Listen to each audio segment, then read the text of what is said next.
Bonjour, bienvenue à Jeux Confidence. Ici Nicoton, votre animateur, et aujourd'hui, j'anime le podcast comme une émission culturelle à Radio-Canada. Cette semaine, quelle sorte de chips manger lorsqu'on joue à un deck building? Est-ce que le fait de jouer à un jeu de 9 heures peut aplatir les fesses? Les composantes en roche, est-ce une bonne idée? Et quoi faire avec les gens qui tambourinent sur la table en attendant leur tour?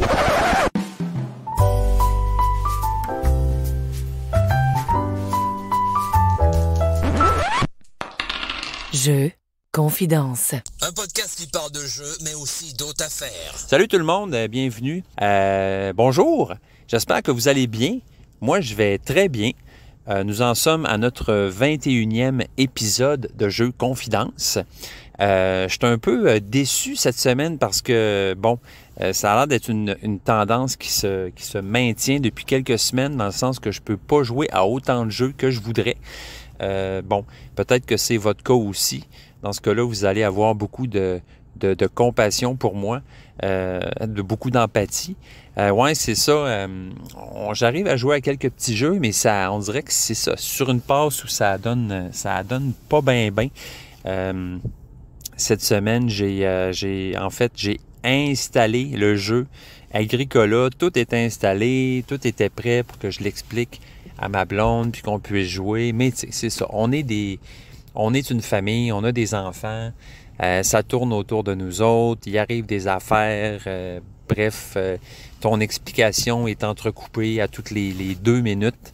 Fait que c'est un peu exigeant, un peu plate, puis à un moment donné, on a juste réalisé, coudonc, c'est pas le bon moment, ça adonne pas. Fait qu'on a avorté la game, malheureusement.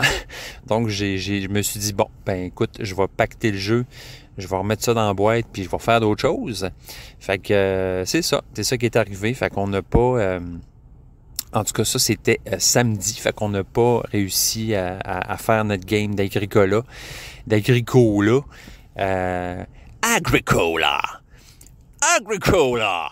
Fait que, c'est ça, on n'a pas réussi. Pas grave, j'ai quand même joué à des petits jeux, puis je me suis dit, moi, j'ai de la jasette, fait qu'on va parler quand même de d'autres choses, de jeux, sans y avoir joué nécessairement. On a joué à Cat in the Box. Je ne sais pas si vous avez entendu parler de ce jeu-là, je vous en avais parlé un petit peu l'autre fois, je vous l'avais dit que j'avais acheté ce jeu-là. Cat in the Box. C'est un jeu de trick-taking, donc un jeu de pli sur la poche. Donc, Cat in the Box, ça c'est un jeu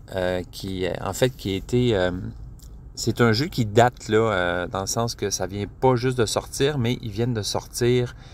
Moi, ce que j'ai acheté, c'est la version Deluxe du jeu, donc qui est sortie en 2022, Deluxe Edition. Donc, sinon, le jeu, lui, c'est ça. Il y a une origine. Donc, c'est Mineyuki Yokuchi qui a fait le jeu. Puis, ça a été illustré par Osamu Inoue. Puis, voilà. Donc, publié par Hobby Japan. Moi, j'ai la version anglaise du jeu. Je ne sais pas si la version française existe. C'est quand même un avantage, ça, là, de pouvoir acheter des jeux en anglais quand on peut, là, si ça nous met pas trop, autrement dit, si on sent qu'on a surtout un jeu comme ça, là, qui finalement, le texte est inexistant, là, fait que dans ce temps-là, pourquoi s'en priver, hein? Mais c'est vrai qu'il reste que des fois, il y a certains jeux que j'ai en anglais, mais que des fois, j'aimerais avoir en français, dans le sens que quand on joue il y a certains joueurs avec qui on joue qui sont moins à l'aise avec ça, puis là, faut lire les cartes, les traduire. C'est sûr que c'est pas le best. C'est sûr que c'est toujours mieux en français. Mais évidemment, les jeux sortent souvent en anglais en premier, malheureusement. Puis, quand on n'est pas capable d'attendre, quand on a le faux mot, on se pitche dessus, pareil. Fait que c'est ça qui m'est arrivé, entre autres, pour Everdell.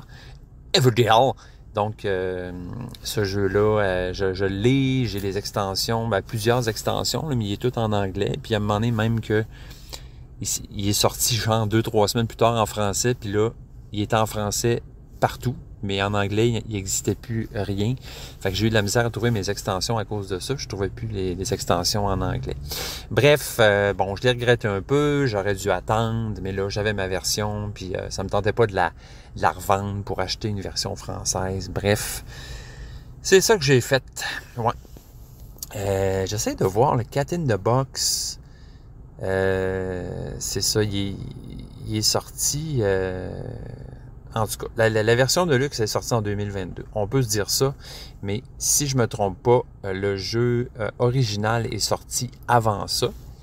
Donc, Cat in the Box, c'est un jeu de trick-taking vraiment intéressant. Vraiment, je l'avais essayé, ce jeu-là, à 2, en fait, puis ça n'avait pas été concluant du tout. Même que, ouais, j'avais vraiment été, en quelque part, déçu parce que, bon, je l'avais entendu parler, quelques podcasteurs avaient dit que c'était dans leur préf de l'année 2022. Mais je l'ai réessayé, le jeu. On a joué à 4 et là, tout le potentiel, toute la substantifique moelle de ce jeu est sorti au grand jour. Fait qu'on a eu beaucoup de plaisir avec le jeu, vraiment le fun. Donc, le principe du jeu, là, je vous en ai déjà parlé un peu, c'est qu'on a des cartes, donc un jeu de trick-taking, un jeu de pli sur la poche. Ce qu'il faut faire, c'est on met une carte, on a tous des cartes, on met une carte d'une couleur, les gens doivent suivre avec la même couleur, puis c'est le plus grand chiffre qui gagne, puis c'est celui qui remporte le plus de plis, le plus de levées, là, qui va remporter la partie. Fait que ça, c'est la base du jeu du trick-taking. Mais dans ce cas-là, en fait, les cartes n'ont pas de couleur prédéterminée. Donc, c'est nous qu'il faut qu'ils déterminent la couleur. Bon, c'est un peu ça. Mon fils me demandait pourquoi Cat in the Box, pourquoi ça s'appelle un chat dans la boîte, ça n'a pas rapport. Ben, effectivement, dans les faits, je veux dire concrètement, il n'y a aucun rapport, mais c'est tout le thème là, de l'univers quantique et le chat de Schrödinger. Donc, le chat de Schrödinger, là, qui, si vous connaissez, qui est en fait un concept très intéressant. Si vous voulez, je peux vous l'expliquer, là.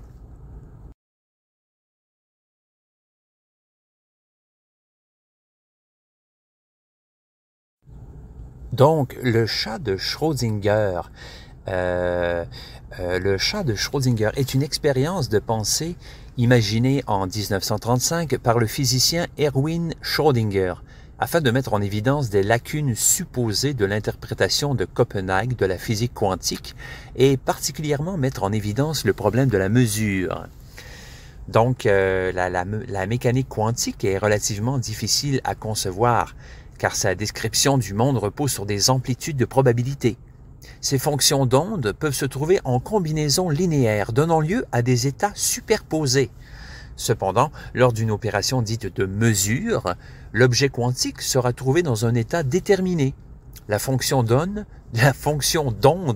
donne les probabilités de trouver l'objet dans tel ou tel état.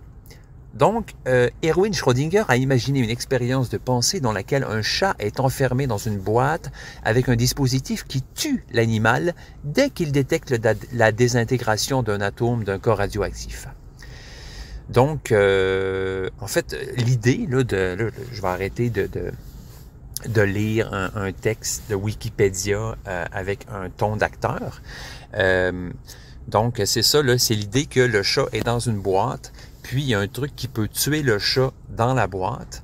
Donc, on ne sait pas, tant qu'on n'a pas ouvert la boîte, si le chat est mort ou vivant.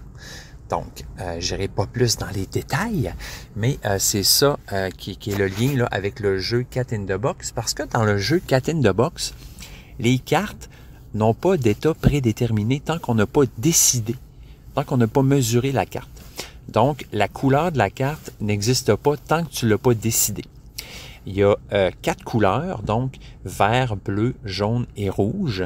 Puis, on a un tableau au centre de la table qui peut recevoir des petits jetons qu'on a en notre possession. Fait que quand on reçoit nos cartes au début de la game, on a tous nos chiffres dans nos mains, mais les cartes sont toutes noires, ils n'ont pas de couleur. Mais quand on va jouer, par exemple, je suis le premier joueur, je peux jouer un 3 et dire « Ceci est un 3 bleu ». Donc, à ce moment-là, je prends un de mes jetons et je le mets sur le 3 bleu au centre de la table. Ce qui veut dire que le 3 bleu ne peut plus être joué parce que je viens de décider que c'était un 3 bleu.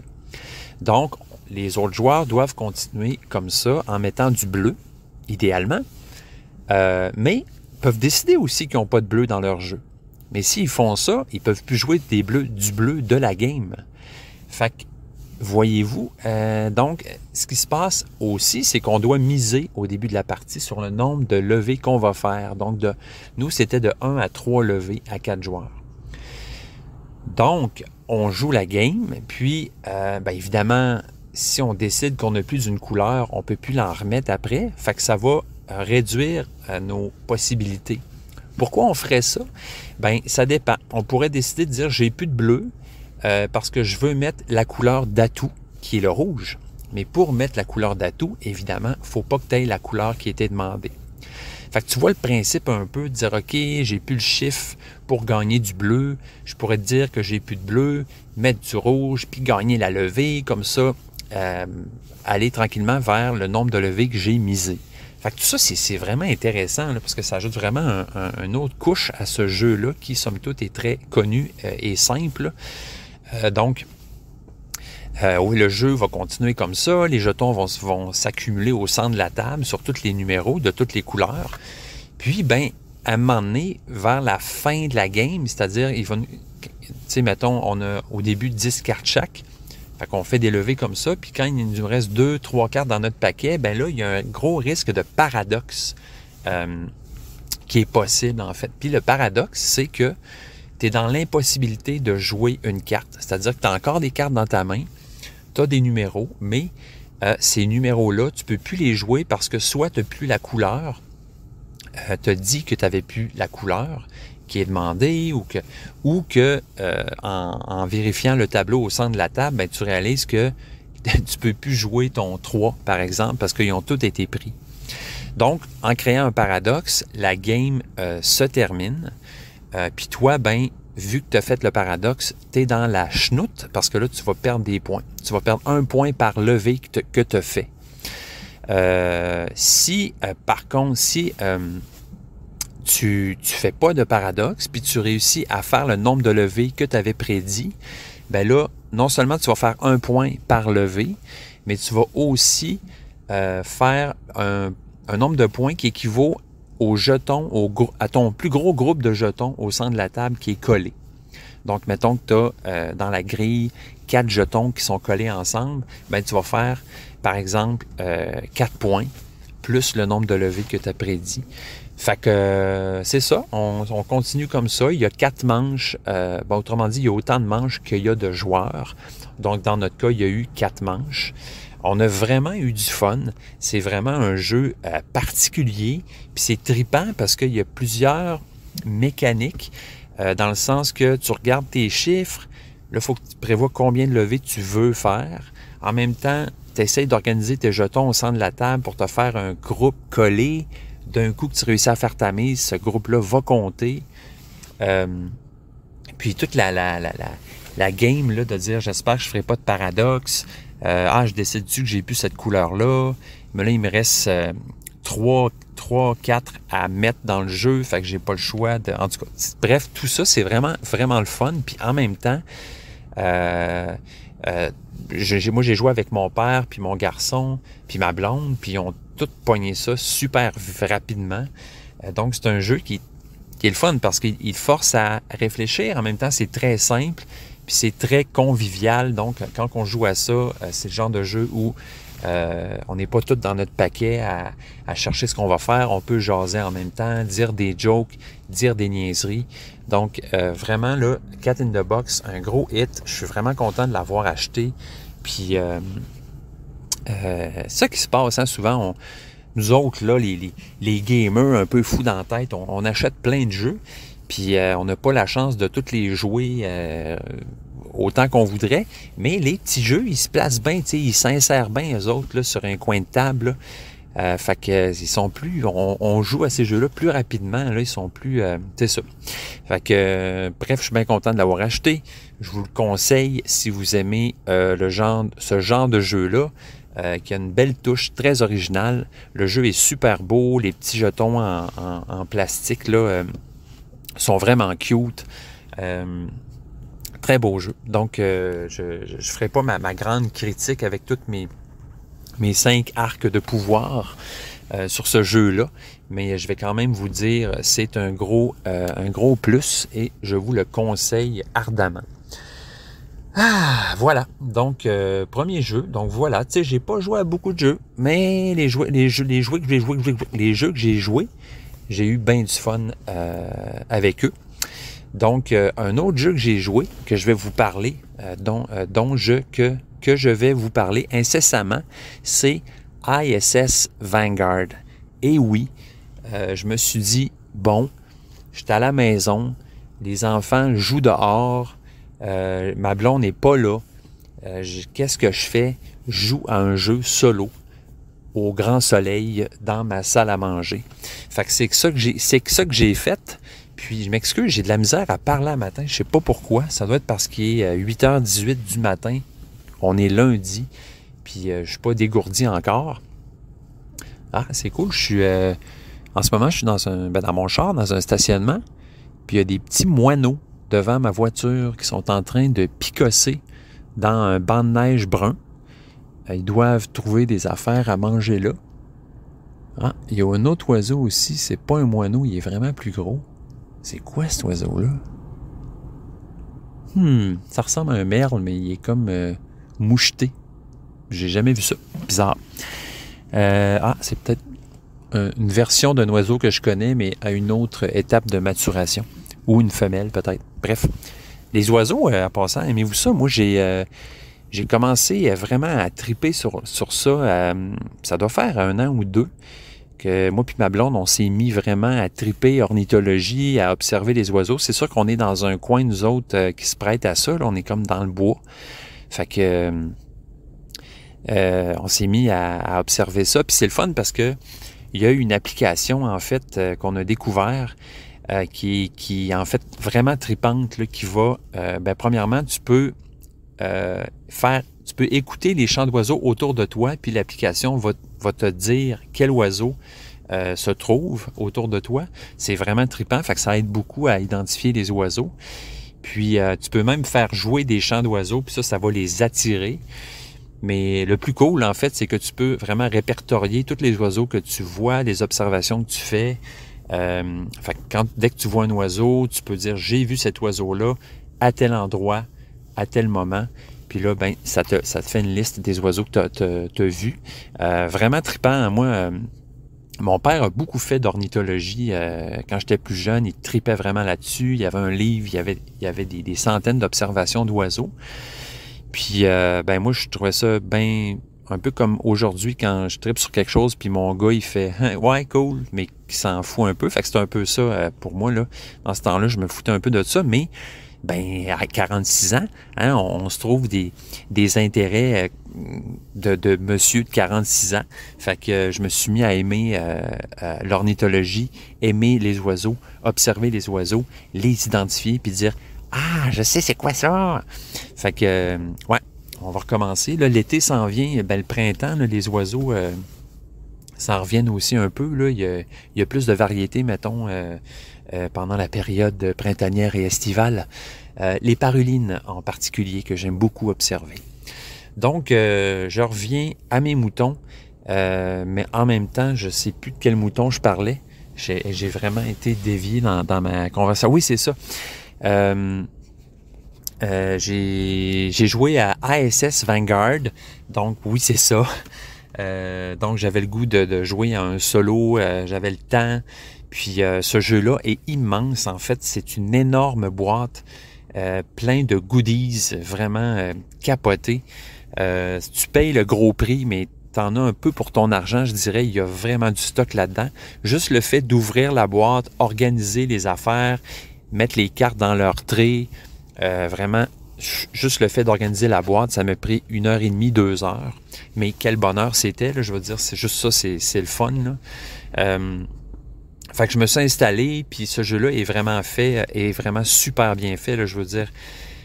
J'en reviens pas, en fait, du travail qui doit être mis là-dedans, là, c'est incroyable, là, à tout point de vue, là, la production, le design, les dessins, les composantes, puis toute l'organisation de ça, parce que c'est un jeu très complexe, très gros. Donc, bravo et chapeau aux gens qui construisent ces cathédrales de carton et de plastique. Là, c'est assez incroyable. Fait que bref, ce jeu-là, en fait, bon, le thème principal, là, c'est que en fouillant dans l'ADN humain, donc on a trouvé dans une partie de l'ADN, dans une partie jusqu'alors, genre pas étudiée ou pas connue, une espèce de carte galactique qui nous mène à un endroit précis dans l'univers, dans l'espace. Donc, les gens se sont retroussés les manches pour trouver un moyen de voyager dans l'espace à une vitesse qui a de l'allure. Puis, c'est un peu ça l'histoire. C'est un vaisseau qui s'appelle le ISS Vanguard qui voyage dans l'univers pour trouver l'origine de l'humanité, l'origine de la vie, l'origine. Donc, ce jeu-là, en fait, c'est de l'exploration d'espace. On explore des planètes avec des personnages qui ont toute une histoire, un backstory. Donc, on explore des planètes, il se passe des affaires, des histoires, des péripéties. Puis après, on revient dans le vaisseau. On doit gérer notre vaisseau, gérer notre équipe, de la grosse gestion de vaisseau. Donc, juste cette partie-là de gestion de vaisseau, ça occupe un cartable au complet, là, avec des pages qui peuvent recevoir des cartes dans des plastiques. En tout cas, c'est capoté, là. Je pourrais pas vous parler je pourrais pas vous parler de tout ce jeu-là en un épisode de podcast, puis je ferai pas ça non plus, là. Je veux pas non plus vous emmerder, puis c'est peut-être pas nécessairement le jeu que vous aimez, qui vous intéresse ou que vous allez avoir. C'est un jeu coop, en fait, qui se joue aussi solo. Et moi, ce que j'avais vu sur les internets, c'est que l'expérience solo du jeu était aussi vraiment le fun, quasi ou sinon aussi le fun que de jouer à plusieurs. Donc, puis c'est un jeu à histoire, c'est un jeu, c'est une campagne qui s'étale sur des dizaines d'heures, là. Puis moi, j'avais le goût de ça, tu sais, j'avais le goût de vivre ça, pour tous ces moments-là où je peux pas jouer avec des gens à des jeux de société, puis j'ai pas nécessairement le goût de m'asseoir devant la télé pour jouer à un jeu vidéo, mais j'ai quand même le goût de vivre une expérience ludique, une expérience, une histoire, à être immergé, m'échapper, m'évader dans un univers. Puis bon, j'ai toujours aimé la science-fiction, puis tout ça. Fait que quand j'ai vu ce boîte-là, ça a eu un déclic dans ma tête. Je me suis dit, je m'achète ça. Je me paye ça, mon homme. Je vais me tabler cette boîte-là tout seul. Ça va être un gros trip solo. Puis m'envoyer du fun. Fait que je me suis installé avec cette boîte-là. Puis, donc, le jeu est super bien... comment je pourrais dire ça? C'est très élégant. La façon que le jeu va t'introduire à ses règles, à son univers. Donc, je vais vous jaser de tout ça. Je vais vous jaser un peu de cette expérience-là, si vous le voulez bien. Là, je suis dans un Tim Hortons. Un Tim Hortons dans un coin sans histoire avec des gens assis à une table seul avec un café qui viennent ici des fois tous les jours. C'est particulier. Il y a un foyer, un faux foyer avec des petites tables en mélamine devant le foyer. Puis un gars pensif à côté du faux foyer. Les pantalons pleins de peinture qui songe à son destin. Donc, moi, je vais me prendre un café. Ouais. Je prends ça un beigne? Hey, moi, sérieux, je travaille à côté d'un Tim Hortons. Fait que c'est un combat de tous les jours de ne pas acheter des beignes. À date, je suis bon, là. Mais c'est ça. Faut travailler sur soi un petit peu quand même. Bon. Qu'est-ce que je vais prendre? Bon, c'est ça, hein? Juste un café, c'est correct. Bonjour, je vais prendre un moyen latte, s'il vous plaît. Ensuite? puis un café moyen, un sucre, 2 crèmes. C'est tout. Parfait, si c'est 25. Ça va.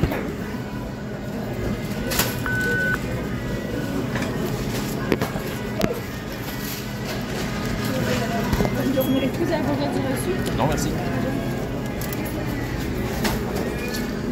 Bonne journée. C'est chaud, il y a un monsieur qui sort en saluant une autre gang de vieux monsieur à une autre table. C'est vraiment leur spot pour jaser, eux autres, c'est hot pareil. Pour passer leur journée, ils viennent au team puis ils jasent. Donc, j'ai en fait essayé le tutoriel de la partie exploration de planète. Parce que c'est ça, il y a 2 parties. Exploration de planète, ensuite on revient dans le vaisseau, puis il y a la partie gestion du vaisseau. Donc, pour explorer la planète, en fait, on envoie des équipes sur la planète pour explorer, pour découvrir des secrets, accomplir des tâches héroïques ou ordinaires. Donc, il y a 4 sections dans ce jeu-là. Il y a la section reconnaissance, science, sécurité et ingénieur, en fait. Donc, quand on joue en solo, on contrôle ces 4 sections-là. Puis, mettons qu'on est à 4 joueurs, chacun une section, à 2 joueurs, bref, on se partage des sections. Donc, moi, en fait, cette exploration-là de planète est vraiment faite, c'est un tutoriel. Donc, on te guide tranquillement dans cette exploration de planète-là en effectuant toutes les actions que tes personnages peuvent faire pour te guider là-dedans et t'expliquer le jeu. Fait que c'est très bien fait dans le sens qu'on apprend en jouant. Ce qui est beaucoup mieux là, que juste lire les règles ou, par exemple, même regarder une vidéo. Là. Donc, c'est vraiment bien fait. En fait, il y a comme un livre, un peu à la Gloomhaven, Les mâchoires du lion, dans le sens qu'il y a un livre qui se trouve à être le livre des planètes. Donc, on ouvre ce livre-là, puis le livre ouvert sur la table et le plateau de jeu, si on veut, pour cette planète-là. Donc, nos personnages vont arriver sur des secteurs. Donc, la planète est divisée en différents secteurs. Puis, nos unités, nos personnages vont se promener sur ces secteurs-là. Le jeu, en fait, c'est vraiment le fun. Tu as un espèce de journal de bord, en fait, qui est divisé en numéros. Puis, un peu à la livre dont vous êtes le héros, là, il y a certains numéros que tu vas devoir lire. Quand tu arrives à un certain endroit sur une planète ou après avoir fait une certaine action, ils vont te dire « Allez lire le numéro 237, exemple ». Il y a une application avec le jeu. Donc, on n'est pas obligé de lire, on peut tout simplement y aller avec l'application. Puis, c'est l'application qui va nous lire les entrées, en fait, avec du voice acting, tout le kit, des comédiens qui lisent, des personnages qui parlent à la radio, là, qui sont en train de s'expliquer qu'est-ce qui se passe. L'application est bien faite, puis je trouve que l'acting, en fait, moi, j'étais assez difficile avec ça, là, tu sais, tout de suite, si je vois que ça sonne un peu faux, je ne trippe pas tant, mais là, c'est quand même bien, je trouve, ça a de l'allure, c'est pas trop cheap. Les textes, tout ça, c'est assez bien. Le gars qui a fait le scénario de ISS Vanguard, c'est le même qui a fait le scénario de Tainted Grail. Donc, je pense que c'est un gars qui a assez d'expérience là-dedans. Donc, c'est bien écrit. Je pense que ça va. Puis, l'acting, là, pour les voix qui lisent le texte, tout ça, c'est super. C'est bien correct. Donc, on peut y aller avec moi, j'aimais mieux y aller avec le livre, je pense, parce que j'aimais mieux l'expérience tactile de prendre un livre, de lire les trucs, un peu comme lire un roman, tout ça. Mais bon, on peut y aller aussi avec l'application, ça va très bien. Puis donc, d'étape en étape, nos personnages vont... on est guidé dans les actions de nos personnages. Donc, dépendant du lieu où on est sur la planète, on sort une carte qu'on pose sur le board, en fait, le livre. Puis cette carte-là est ils appellent ça un point d'intérêt. Donc, c'est un lieu où on peut faire certaines actions. Il y a des actions spéciales qu'on va juste pouvoir faire sur ce lieu-là. Mais on peut aussi, on a des actions comme se déplacer, se reposer. Donc, il y a plusieurs actions de ce type-là. Le jeu marche avec des dés, en fait. Donc, chaque équipe, mettons reconnaissance ou science, ont des dés avec des symboles particuliers. Donc, chaque équipe a sa spécialité. Puis comment ça fonctionne? C'est que ces dés-là représentent finalement les skills, les capacités de notre personnage, de notre équipe. Puis quand on fait un jet, par exemple, pour résoudre une certaine action qu'on doit faire sur un lieu, on va utiliser des dés. On va faire un dice check. Donc, ces dice checks-là vont être faits assez régulièrement. Donc, c'est vraiment le centre, je dirais, de la mécanique centrale là, des actions qu'on va faire quand on explore une planète. Donc, comment qu'on fait? C'est bon, ce qu'on jette ces dés-là, on choisit le nombre de dés qu'on veut lancer. Donc, plus qu'on lance de dés, plus qu'on a de chance. Mais en même temps, une fois que ces dés-là sont utilisés, on les met du côté droit du player board, c'est-à-dire du côté où les dés ont été dépensés, utilisés. Donc, on ne pourra pas réutiliser ces dés-là, à moins de se reposer pour les récupérer. Puis, on ne récupère jamais l'entièreté des dés qu'on a utilisés. On récupère toujours la moitié arrondie au supérieur. Donc, par exemple, si j'ai utilisé 5 dés, en me reposant, je vais en remettre 3 du côté disponible. Donc, il y a moyen de mitiger les résultats des dés avec des cartes, avec des capacités. On peut aller modifier des dés. Les gens, les coéquipiers qui sont sur le même lieu que nous peuvent nous aider aussi, peuvent nous utiliser un dé ou utiliser une carte pour venir modifier le jet du dé, tout ça. Puis tout ça, bon, va te dire si, par exemple, tu réussis une action ou si tu l'échoues. Il y a des dés de danger aussi, donc tu peux te blesser, ton personnage peut être blessé. Ça va rajouter un dé dans tes dés. Bref, un dé, à chaque fois que tu vas faire un lancer de dés, tu vas devoir lancer ton dé blessure. Donc, c'est assez logique, là. C'est-à-dire que si tu t'es blessé, ben tu peux continuer à agir et à faire des affaires, à t'égosiller dans l'espace ou sur une planète. Mais bon, tu vas probablement peut-être continuer à te faire mal un petit peu vu que tu as une blessure. Fait que c'est super bien fait, là. Tu vois vraiment, le système est super bien pensé. Moi, j'aime beaucoup les dés, fait que j'aime ça. Quelqu'un qui trippe pas dés va peut-être moins triper ce jeu-là à la longue, va peut-être trouver ça peut-être un peu peut-être plate ou ennuyant, mais moi, j'aime beaucoup ça. J'aime le principe des dés. Bon, sur chaque planète, tu gagnes de l'expérience. Si tu réussis à avoir à accomplir un certain nombre de tâches, ben, tu peux monter de niveau tes personnages. Puis en montant de niveau, ben, tu peux utiliser ces upgrades-là pour... Eh mon Dieu, j'imagine que quelqu'un qui ne connaît pas les jeux à qui je suis en train de parler de ça, ça serait du chinois, là. Mais bref, tu peux utiliser les points d'expérience que tu as fait sur la planète pour améliorer ton personnage, c'est-à-dire d'ajouter des dés. Donc, tu vas avoir plus de dés à la prochaine exploration. Puis, tout dépendant de ton niveau, ben là, tu peux ajouter encore plus de dés. Bref, tout ça fonctionne très bien. C'est vraiment le fun. C'est le fun d'explorer la planète. Des fois, il y a des lieux qui sont juste à sens unique. Donc, tu peux aller dans un lieu, mais tu ne peux pas revenir de ce lieu-là par le même chemin. L'histoire est c'est très riche.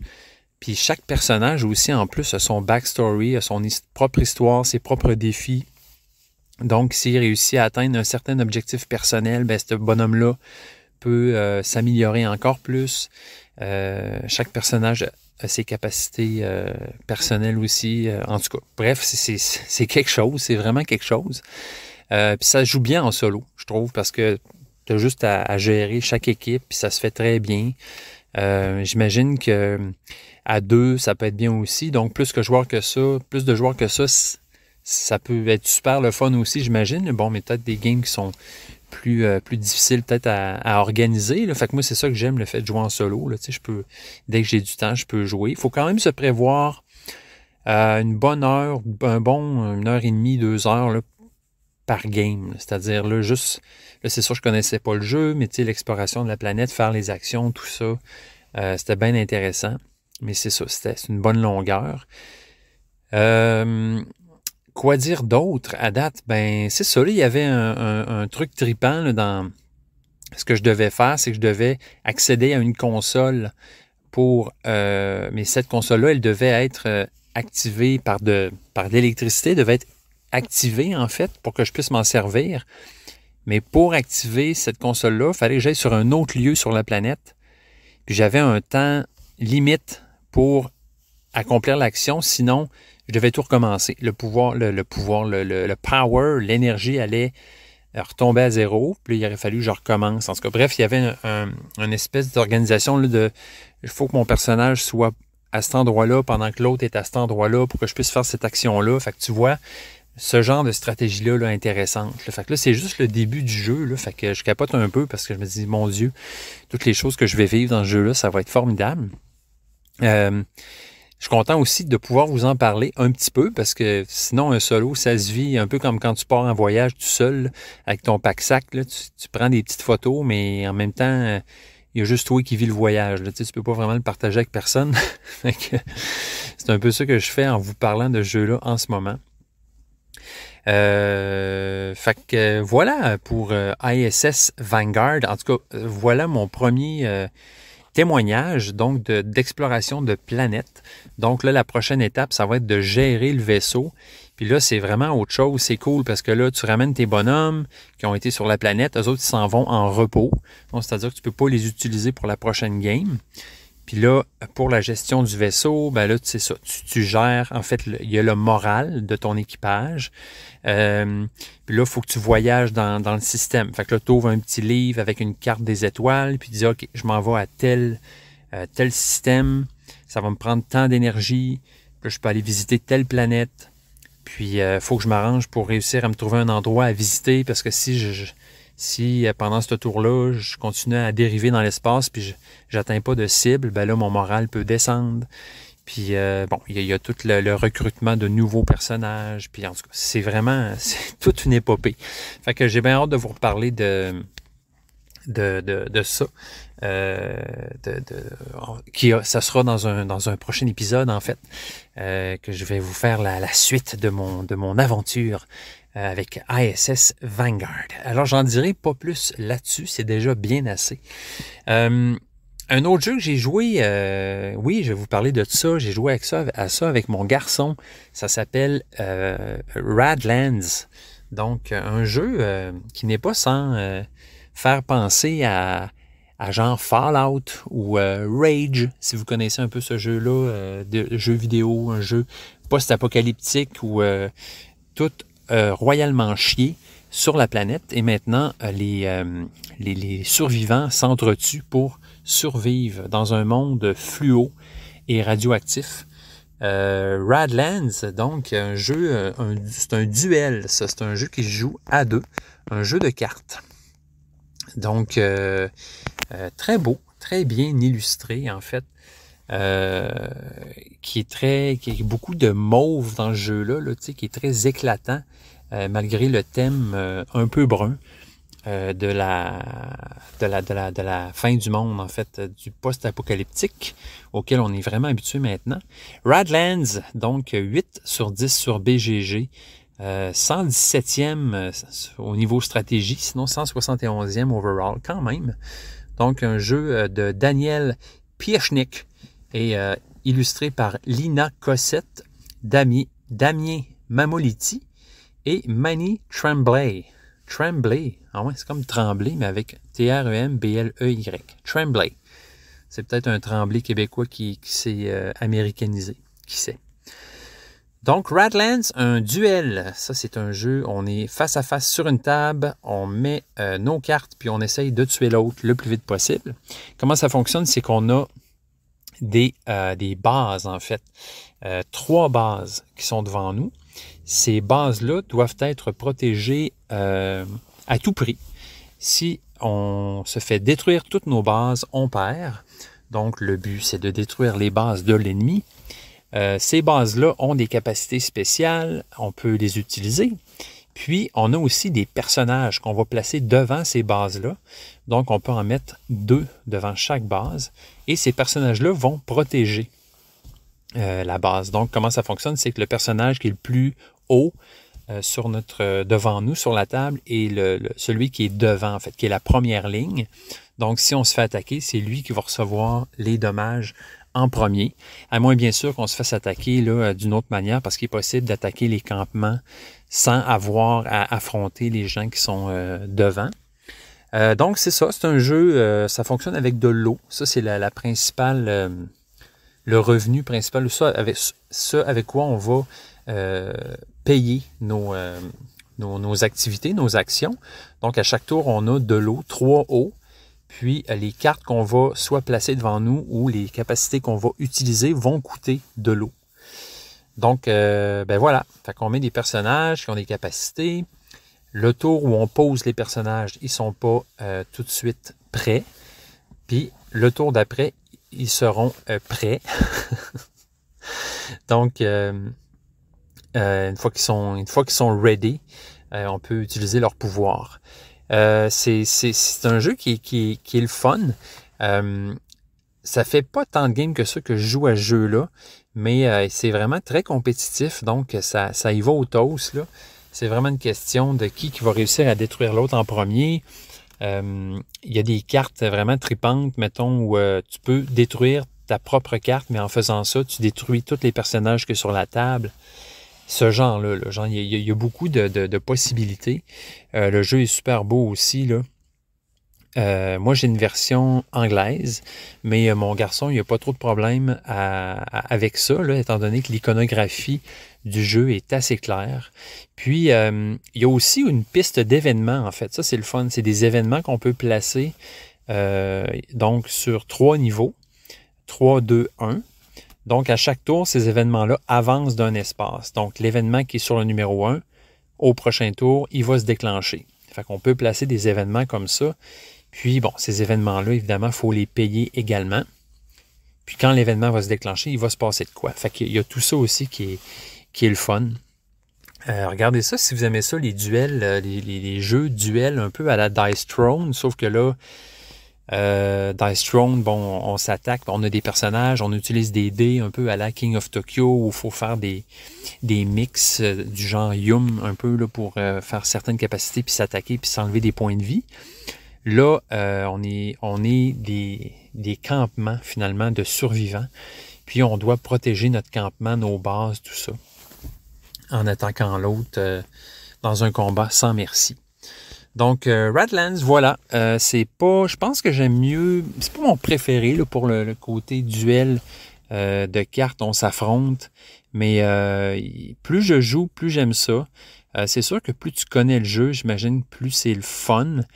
À chaque game, on a des bases différentes aussi, fait que ça, faut vraiment, à partir des cartes avec lesquelles notre stratégie peut se modifier, puis la game aussi va être différente. Là. Fait que pas plate, Radlands, pas plate pantoute. C'est un jeu avec lequel je joue une fois de temps en temps avec mon garçon, puis on a bien du fun. On s'est établi aussi à quelques petites games de Sea Salt and Paper, qui vient rapidement un préf de la famille. Florian trippe bien gros là-dessus, je pense pas loin d'être son préféré. Là. Sa quête sempiternelle pour ce jeu est d'avoir les 4 sirènes afin de remporter la victoire d'un seul coup. C'est pas encore arrivé, mais j'imagine qu'à force d'essayer, il va réussir. Donc, Flo est toujours en train de voler des cartes pour essayer de trouver les sirènes. Fait que c'est bien le fun. Super jeu, vraiment, là, ce jeu-là. Vraiment, vraiment, là, je trouve que, premièrement, il est super beau. C'est sûr que c'est très secondaire, mais les petits origamis... c'est vraiment sur les cartes, là, les petites illustrations, là, c'est vraiment très beau. Ça me donne moi-même le goût d'essayer de faire de l'origami. J'aimerais bien ça, essayer ça. Là. Je trouve que ça a l'air d'une belle petite activité, méditative, pas longue et créative et le fun. Donc, je ne sais pas si vous connaissez Salt and Paper, sûrement, à moins que vous habitiez dans une caverne où il n'y a pas de jeux de société, parce que il y a peut-être des gens qui vivent dans les cavernes qui jouent à des jeux de société, tu sais. Donc, c'est Salt and Paper, c'est un jeu où il y a la défausse, puis en fait 2 défausses et la pile où on va chercher nos cartes. Donc, on commence le jeu, soit on va chercher 2 cartes dans la pile, soit on va chercher une carte dans une des 2 défausses. Puis, bon, on doit monter notre main comme ça. Particularité du jeu, c'est qu'il y a des duos, en fait. Donc, dès qu'on a deux cartes avec le même symbole, mettons un bateau, un poisson, un crabe, ben, on peut placer ces duos-là devant nous. Ça nous donne un point, puis ça nous donne aussi une capacité spéciale du genre, je peux tout de suite rejouer, je peux aller piger une autre carte dans la pile, je peux aller fouiller dans la défausse, je peux aller voler une carte, etc. Donc, ça fait le tour de la table comme ça, les points s'accumulent chacun de notre bord, puis dès qu'on a 7 points, on peut décider d'arrêter la manche en disant « stop » ou en disant « dernière chance ». Puis, bon, si on dit dernière chance, c'est qu'on pense qu'on a le plus de points, puis que les autres sont moins bons que nous. Si c'est le cas, ben, on compte non seulement les points de nos cartes, mais on va compter aussi la plus grande couleur, la couleur la plus nombreuse qu'on a dans nos cartes, parce que les cartes ont des couleurs aussi. Donc, puis si on dit stop, ben, tout simplement, tout le monde compte ses points. On accumule les points comme ça de manche en manche jusqu'à temps qu'un joueur se rende, par exemple, à 40 points ou à 35 points, dépendant du nombre de joueurs. Donc, le jeu est vraiment le fun, ça coule très bien. On accumule nos points, on bluffe, on se demande j'ai-tu plus de points que les autres. On peut aller voler des cartes, c'est super interactif. Vraiment, là, pour une aussi petite boîte là, qui a autant de plaisir de ramasser dans ce petit contenant, dans cette petite boîte bleue, là, adorable, je dirais, là, ben, c'est le fun, c'est assez incroyable, là, hein? C'est super. Sea Salt and Paper, je le conseille à tous. Hey, ben, ça fait le tour, guys, ça fait vraiment le tour des jeux que j'ai joués cette semaine. Je ne sais pas si vous êtes des fans de Donjons et Dragons. Je vous en avais parlé un peu, quand je vous disais un peu c'était quoi mon historique de joueur, puis ce que j'avais fait quand j'étais jeune, puis tout ça. Moi, j'ai beaucoup joué à Donjons et Dragons. J'ai une espèce de rêve secret que je caresse d'un jour rejouer à Donjons, mais je ne sais pas si ça va être possible, honnêtement. Déjà que c'est assez dur des fois de me trouver du monde pour jouer à des jeux de société. J'imagine pas. Mais on sait pas, tu sais, qu'est-ce qui nous attend dans le futur. Tu sais, peut-être que je vais rencontrer du monde, puis ils vont venir me voir et me dire « J'ai entendu dire que tu voulais jouer à Donjons Dragons. On est des super bons joueurs. On aime ça. On a besoin de quelqu'un. Veux-tu venir jouer? Veux-tu aussi 10 000 $? Tu sais, ce genre d'affaires-là. Ça peut arriver, on ne sait pas. Fait que j'aimerais ça. Bref, Donjons Dragons. Si vous êtes des fans de ça, peut-être que vous avez entendu parler du film Farador qui va sortir très bientôt. Donc, film qui a pour thème Donjons et Dragons. Et je pense que l'origine de ce film-là, en fait, ça part d'une vidéo YouTube du même nom, le Farador, quelque chose comme ça. En tout cas, c'était une espèce de parodie, de joke. Puis, l'auteur du film, en fait, le réalisateur, Édouard Tremblay, qui était un des gars qui avait participé à ce fameux vidéo YouTube, qui date maintenant déjà de plusieurs années. Mais bref, je vais avoir le plaisir de m'entretenir avec Édouard Tremblay, le réalisateur du film Farador, qui sera bientôt sur vos écrans. Donc, je vais jaser avec Édouard du film, évidemment, puis aussi de son histoire à lui, de l'histoire de ce qui l'a amené à faire le film, mais aussi le petit vidéo YouTube sur Donjons et Dragons. On va parler de Donjons et Dragons, puis peut-être de jeux de société aussi, qui sait. Je sais pas si c'est quelqu'un qui joue à l'occasion à des jeux. Et bref, voilà, c'est ce qui vous attend pour le prochain épisode.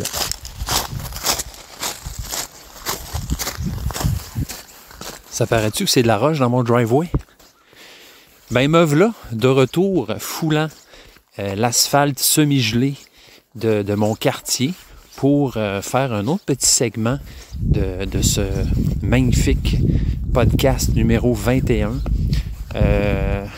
Là, ça commence sérieusement à ressembler au printemps. Le mois de mars, c'est vraiment un mois là, agace. Ça nous titille avec un peu de chaleur, un peu de lumière, un peu de soleil, puis après, il annonce une tempête 2 jours plus tard, puis on déprime un petit peu. Puis c'est ça, comme jasais avec ma blonde, en quelque part, c'est parce que c'est aussi les sports d'hiver qu'on peut plus pratiquer. Tu sais, moi, je peux plus faire de ski de fond, ski alpin, ça achève pas loin d'achever. Bon, fait qu'on est comme un peu dans un limbo. On attend qu'il fasse plus chaud, puis qu'il n'y ait plus de neige. Puis bon, c'est ça, c'est le mois de mars. Mais tu sais, on est chanceux de profiter de cette existence humaine précieuse. Comme disent les bouddhistes, il faut en profiter. Je suis content de pouvoir faire ce segment-là dans un autre espace-temps parce que j'ai pu jouer à un jeu hier que ça fait un petit bout que j'ai, puis que je voulais réessayer depuis que j'avais acheté l'extension. Donc ce jeu, ça s'appelle Atlante. Donc la version française de Aquatica. Donc, je ne sais pas si vous connaissez ce jeu-là. Moi, j'étais tombé, en fait, sur une vidéo d'un YouTube, d'un dude qui disait que c'était un de ses jeux préf. Bon, c'est un gars qui aimait beaucoup faire des jeux avec du combotage. Puis, effectivement, c'est un jeu à combotage, du jeu en cascade, du jeu de tit for tat, du tac au tac. Vous comprenez? Alors, Aquatica, un jeu aquatique, un jeu dont le thème se passe sous l'eau, qui fait vraiment penser à Abyss. Bon, pas le jeu, pas du tout, mais bon, le thème un peu, puis le style artistique. Donc, c'est un jeu de Ivan Tuzowski.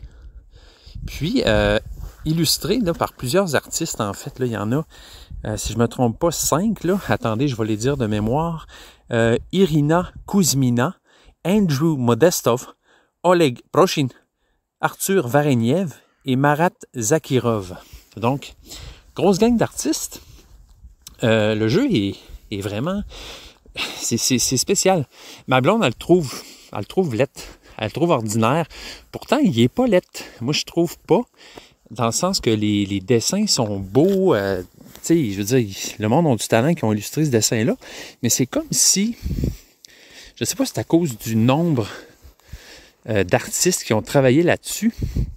Mais c'est comme s'il n'y a pas de constante. Ça veut dire, c'est qu'il est beau, mais il n'est pas homogène, je dirais. T'sais, c'est comme si la boîte n'avait pas été faite par la même personne qui a fait les cartes, par la même personne qui a fait je sais pas, tu sais, l'extension même. On dirait que l'extension, les images sont pas du même style exactement. Fait qu'il manque d'unité. Comprends-tu? Puis, tu sais, ben, on est difficile. Nous, on joue beaucoup de jeux. Fait qu'on remarque les choses. Fait que, c'est ça. Donc, ma blonde ne le trouve pas beau, mais elle l'a trouvé le fun, par exemple. Donc, Aquatica, Atlante, en français, c'est un jeu donc où on va collectionner des personnages. On a des personnages dans notre main. On part avec une petite gang de personnages, les mêmes, pour chaque joueur. Puis ces personnages-là ont des actions. Donc, on peut jouer les personnages pour aller faire des actions sur le board. Donc, premièrement, bon, on peut aller... une corneille qui essaie de m'interrompre, est vraiment impolie. Donc, c'est ça, on va aller... soit qu'on peut aller recruter des nouveaux personnages, qu'on va les mettre directement dans notre main. On peut aller conquérir des lieux. Donc, il y a des lieux sur le board. Donc, déjà, ça fait un peu penser à Abyss, là, les lieux. Mais bon, c'est ça. On pourrait dire que c'est un jeu qui est inspiré d'eux, mais qui a pris une autre tangente. Donc, on peut aller conquérir des lieux. Donc, tout ça, là, aller chercher des personnages, aller chercher des lieux, on peut faire ça soit avec de l'argent, soit avec des points de pouvoir. Donc, ça fait un peu penser à Race for the Galaxy, dans le sens que tu peux avoir du cash, mais tu peux aussi avoir des points de force pour aller conquérir des lieux. Tu peux aussi, il y a une action où tu peux, en fait, aller reprendre toutes les cartes que tu as défaussées, que tu as jouées. Donc, une espèce d'action je dirais, de rafraîchissement. Tu as une action pour explorer des lieux. Donc, dans ce temps-là, tu fais circuler les lieux que sur le board, tu en jettes, puis tu en mets des nouveaux. Puis il y en a certains que tu vas déplacer sur un endroit plus haut où il va y avoir une espèce de rabais sur les lieux. Puis, bon, il y a l'extension. En fait, avant l'extension, il y avait des objectifs qu'il fallait réaliser tout au long de la partie. Donc, puis c'est ça qui déclenchait, c'était une des façons de déclencher la fin de partie quand on avait réalisé les 4 objectifs. L'extension, en fait, va ajouter d'autres personnages, va ajouter une nouvelle façon de remplir des objectifs, en fait, qui est plus le fun. Donc aussi un 5e joueur, bref, c'est vraiment une extension qui ajoute beaucoup au jeu. Puis c'est Tom Vasel qui avait dit, encore une fois, ce cher Vasel, ce cher monsieur chapeauté, qui avait dit que l'extension était presque essentielle finalement pour ce jeu-là. Bon, jusqu'à maintenant, hein, je vous raconte ça, puis bon, c'est pas exceptionnel, là, la mécanique de tout ça. Donc, mais ce qui vient, en fait, l'attrait de jeu-là, si je peux dire, c'est vraiment les actions gratuites. Parce qu'il y a plein de petites actions gratuites qu'on peut faire pendant une action principale qui vont venir booster notre action principale. Puis ces petites actions-là gratuites peuvent s'enchaîner vraiment un peu en faisant des combos. Parce qu'il se passe, c'est que les lieux, là, c'est sur des petites cartes un peu étroites. Puis ces cartes-là ont des niveaux de profondeur. Donc, c'est un peu de là vient, je pense, le thème des profondeurs abyssales de l'océan. Dans le sens que, quand on achète un lieu où on va le conquérir, on va le placer sur notre player board, notre petit player board. Puis sur ce board-là, on peut insérer les cartes de lieu dans des fentes. Comprends-tu? Vraiment, là, comme si tu insérais une carte Desjardins dans une fente pour payer quelque chose, tu sais. Mais là, tu rentres ta carte, puis tu vas l'insérer au premier niveau qui est inscrit sur la carte. Il y a comme des niveaux, des étages, si tu veux, là. Puis, à chaque fois que tu vas insérer cette carte-là d'un cran de plus, tu vas accomplir l'action qu'il y a sur ce stade-là. Bon, c'est dur à expliquer comme ça, juste avec des mots, comme je dis souvent d'ailleurs. Mais bon, imaginez une petite carte, étroite, verticale, avec des crans d'imprimés sur la carte. Puis sur certains de ces crans-là, il y a des bonus. Mettons, plus 2 piastres, plus 2 points de pouvoir, une flèche par en haut qui te permet de monter une autre carte, etc. Donc, quand tu as plein de petits lieux de conquéro achetés là, sur ton player board, ben, tu peux enchaîner ces petites actions-là. Fait que tu peux dire, OK, j'ai besoin de 8 piastres pour aller acheter cette tribu-là qui va me donner un pouvoir récurrent pendant la partie. Puis, mettons, 10 points de victoire à la fin de la game. Donc, pour avoir ces 8 piastres-là, je joue ce personnage-là qui me donne 1 pièce. Je monte ce lieu-là qui m'en donne 3. Je monte cet autre lieu-là qui m'en donne 4, etc. Fait que tu peux, à chaque tour, ramasser de l'argent ou du pouvoir en faisant ces petites actions-là. Puis bon, les points de pouvoir puis l'argent, c'est pas des ressources tangibles, dans le sens qu'à chaque tour, tu accumules ces trucs-là, mais tu peux juste les utiliser pendant le tour. Après ça, ils sont perdus. Fait que tu ne vas pas accumuler avec des petites pinouches là, concrètes ton argent ou tes points de pouvoir. Tu les calcules dans ta tête en faisant tes petits combos, puis après tu vas faire ton action. Fait que c'est vraiment le fun, ce principe-là, qui est bien réalisé dans ce jeu-là, en fait, de pouvoir planifier, en fait, tes achats, puis en préparant tes combos, en fait. C'est un peu ça. C'est comme si tu fine-tunais ta machine, puis tu te dis, OK, ma machine est prête, je suis prêt à faire mon achat. Check bien ça, mon homme, je vais enchaîner mes petits combos, mes petites actions. Je vais monter mes petites cartes dans un ordre très précis, puis je vais pouvoir faire ce que je veux faire. Il y a aussi il y a des raies, des manta rays. Vous savez, le poisson qui a un nom d'entrefesse, la raie. Donc, les raies, on a chacun 4 raies, des petits raies en plastique, très belles. Puis d'ailleurs, ma blonde a dit que tout le budget était allé dans les raies de ce jeu-là. Ben, c'est pas vrai. Hey, allez voir le jeu, là, il est vraiment pas si pire que ça. Il est beau, là, tu sais, il est correct. Mais bon, il y a des petites failles à certains endroits. Mais c'est pas grave, parce qu'il y a des failles dans l'océan, des failles abyssales.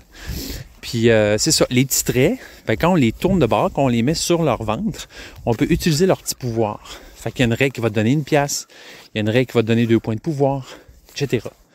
Puis quand tu vas faire ton action de rafraîchissement, quand tu vas vouloir récupérer toutes les cartes que tu as jouées, tu vas pouvoir aussi retourner tes raies sur leur dos et les réutiliser.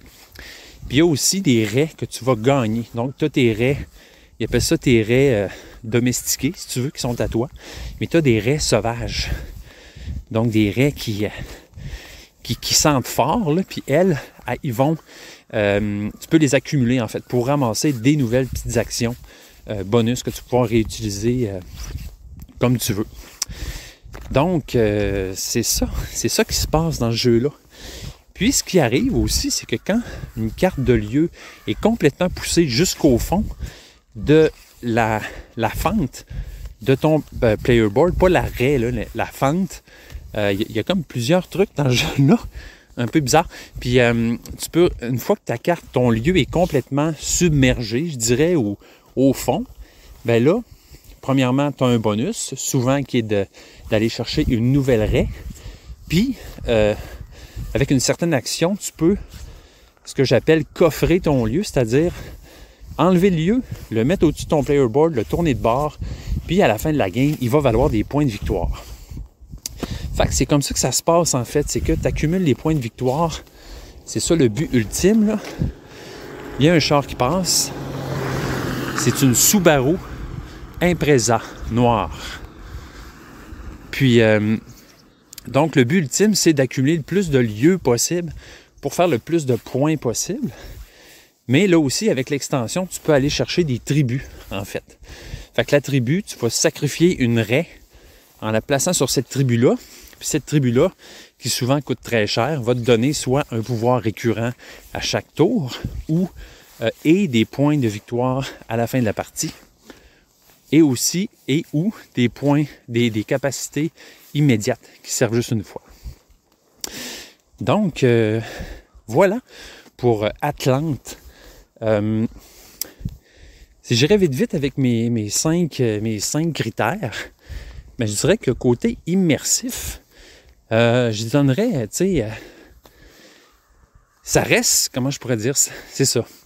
Ouais, c'est un 1 sur 2. Tu sais, dans le sens, le thème est beau, ça fit plus ou moins avec des actions que tu fais. Tu sais, oui, tu recrutes des personnages sous-marins, mais en bout de ligne, là, c'est vraiment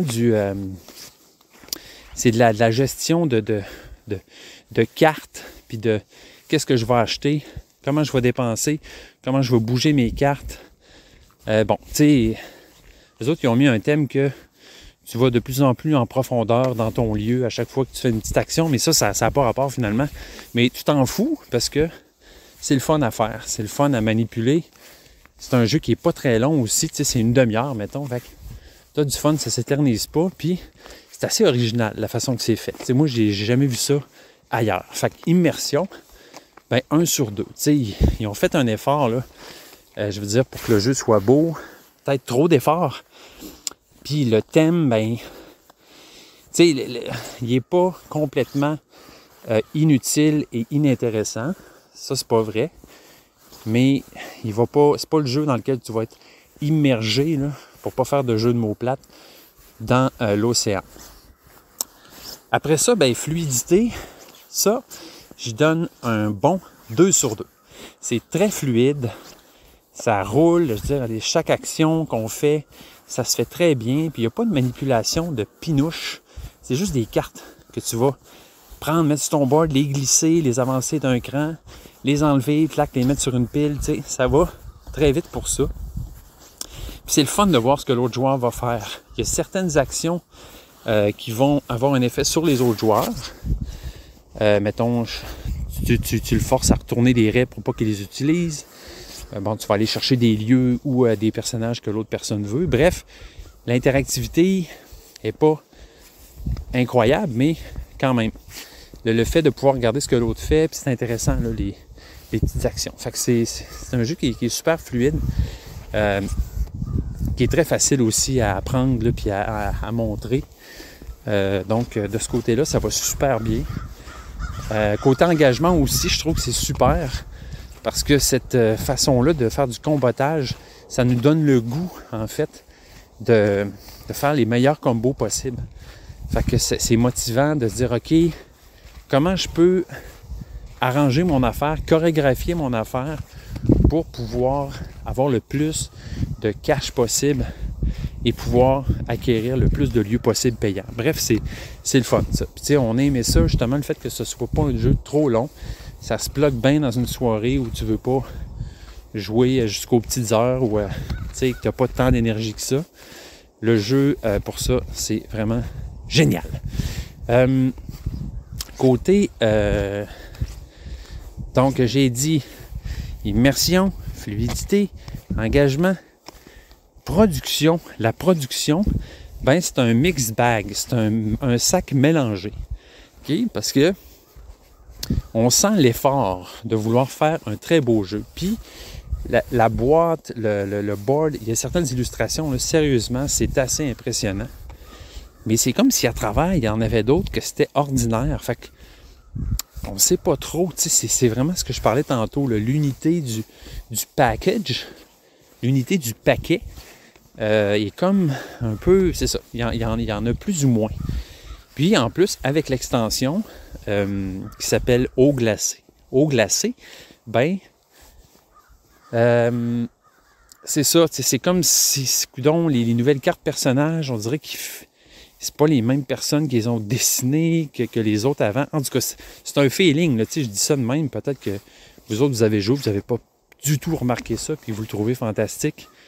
Moi, c'est plus ma blonde qui m'a fait remarquer ça, bref, parce que c'est ça qu'elle me dit après la game hier, elle me dit « Ouais, j'ai vraiment aimé ça, mais je le trouve laid. » J'ai fait « Ah ouais, tu trouves laid? Il me semble qu'il est beau. » Fait que là, on a discuté de ça un petit bout, puis là, c'est ça qu'on a... C'est à ce consensus-là qu'on en est venu, finalement, en se disant « Ouais, il est beau, mais il n'est pas tout le temps beau. » Tu sais, c'est un peu comme la vie. Fait que c'est ça. Sinon... les inserts, c'est super beau dans la boîte. Là. De ce côté-là, ça va vraiment bien. Là. Le jeu, il est bien fait de ce côté-là. Pour le rangement et tout ça. Un petit truc, c'est weird, OK? Mais je vais te dire un petit détail qui m'a gossé pendant la game. C'est que le board, il se déplie en 4. Puis il y a comme au milieu, ça fait une petite... un petit ridge, là, un petit pli, où le board, il plie, il y a un pli. Puis là, ben, tu sais, dans ce jeu-là, quand tu achètes des personnages, il faut que tu glisses les personnages vers la gauche. Tu sais, mettons, tu en prends un, ben, tu glisses les personnages, tu en mets des nouveaux. Et là, je n'étais jamais capable de glisser le personnage au centre du board parce qu'il y avait le pli qui me bloquait. Tu sais, c'est un petit détail de même, mais c'est des gens d'affaires, des fois, peut-être qui font des testings de jeu, ils font « Hey, ton pli, là, c'est plus qu'un pli sur la poche, tu comprends? Il m'empêche de glisser ma carte, ça me gosse. » Fait que c'est ça. Je pense que les matériaux auraient pu être meilleurs. Genre, le matériau, en fait, les cartes, tout ça, c'est correct, le board, tout ça, mais je pense que ça aurait pu être mieux. On a vu mieux, mettons, on a vu mieux. Facteur plaisir, ben écoutez, facteur plaisir, un bon 1.5. J'ai aimé ça, ce jeu-là, je le trouve original. Je trouve qu'il mérite de rester sur mes tablettes. Puis sa grande qualité, c'est le fait qu'il est justement, il est pas... il joue vite. Fait que ça, c'est un... En tout cas, ces temps-ci, dans ma vie, je trouve que c'est vraiment un avantage de pouvoir faire ça avec un jeu. C'est-à-dire d'y jouer. Puis de bien pouvoir le plugger dans ta soirée. D'y jouer plus souvent parce que ça prend pas trop de temps. C'est pas trop hypothéquant, disons. Parce que moi, c'est ça. Je suis un adulte avec des responsabilités. C'est ça qui se passe. OK? Bon, ben gang, ça fait pas mal le tour de ce 21e épisode. J'espère que vous avez apprécié. J'aimerais saluer Dominique qui m'a écrit la semaine dernière. Ça m'a fait très plaisir d'avoir ton mot. Alors, salutations Dominique. Salutations à tout le monde aussi. Puis, je vous vois la semaine prochaine En fait, comme je vous disais, on va avoir une belle entrevue avec un réalisateur de film, c'est pas rien. Et en plus, un réalisateur qui fait un film québécois sur Donjon Dragon. Tu sais, je veux dire, manquez pas ça. J'ai hâte de voir ça. Allez voir le trailer. Ça a l'air vraiment excellent. J'ai bien hâte de voir ce film et de pouvoir en parler avec son réalisateur. Donc, je vous souhaite à tout le monde une très bonne semaine. Puis, on se revoit vraiment bientôt. Je vais continuer ma marche de santé. Bye!